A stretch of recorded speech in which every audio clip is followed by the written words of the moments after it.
the premium solution for cytotoxic or antineoplastic drug compounding, providing patient, operator, and environmental protection. This is a short demonstration of how to properly use the Cytoculture Cytotoxic Safety Cabinet. Cytotoxic or antineoplastic drugs are considered hazardous. According to NIOSH, drugs considered as hazardous include those that exhibit one or more of the following 6 characteristics in humans or animals: carcinogenicity, teratogenicity, reproductive toxicity, organ toxicity at low doses, genotoxicity, structure and toxicity profiles of new drugs that mimic existing drugs determined hazardous by the above criteria. It is therefore critical that anyone who handles these drugs is adequately protected and must observe safety procedures. The CYT is not a magic box. Therefore, aseptic technique is still necessary for protecting the product and the operator from the risk of contamination. The CYT must be used only for handling and compounding cytotoxic drugs. CYT must also be placed in a room designated for this purpose only. Pre-compounding procedures. Wash hands thoroughly before starting any procedure. Wear proper PPE for handling cytotoxic drugs prior to entering the compounding room.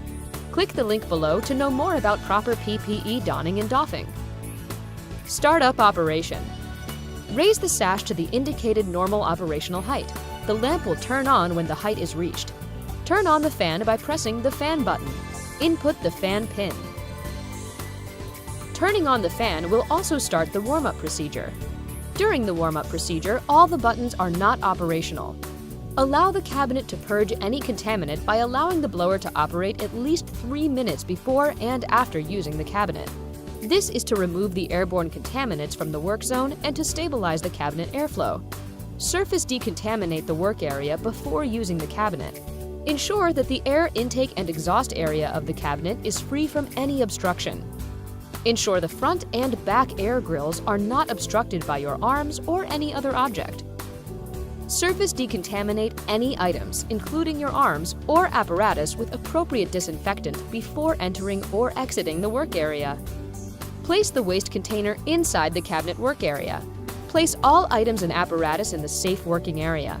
Minimize room activity, personnel movements, closing and opening of doors, etc., since these external airflow disturbances may adversely affect the cabinet's internal airflow, thereby possibly impairing the containment capabilities of the cabinet. Ensure that the sash is at a normal operating height before starting any experiment.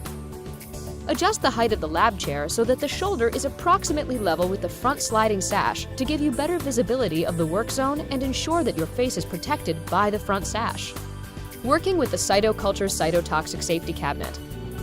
Work as far inside the cabinet as possible, at least 150 millimeters, 6 inches, behind the front air intake grill.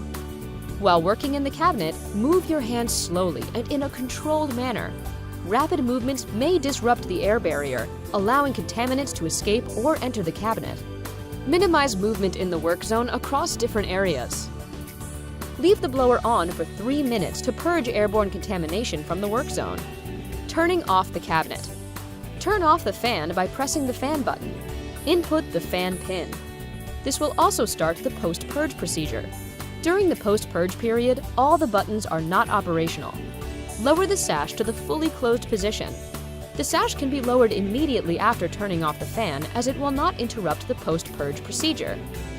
Turn on the UV lamp when present to decontaminate the work area by pressing the UV button. The UV lamp can only be turned on after the post-purge procedure is finished. Leave the UV lamp on to make sure the decontamination is done effectively. This can easily be done by setting the UV timer. Cabinet maintenance. Proper and timely maintenance is crucial for trouble-free functioning of any device, and your Esco cabinet is not an exception to this rule. We strongly recommend that you follow the maintenance schedule suggested hereunder to obtain optimal performance from your Esco cabinet.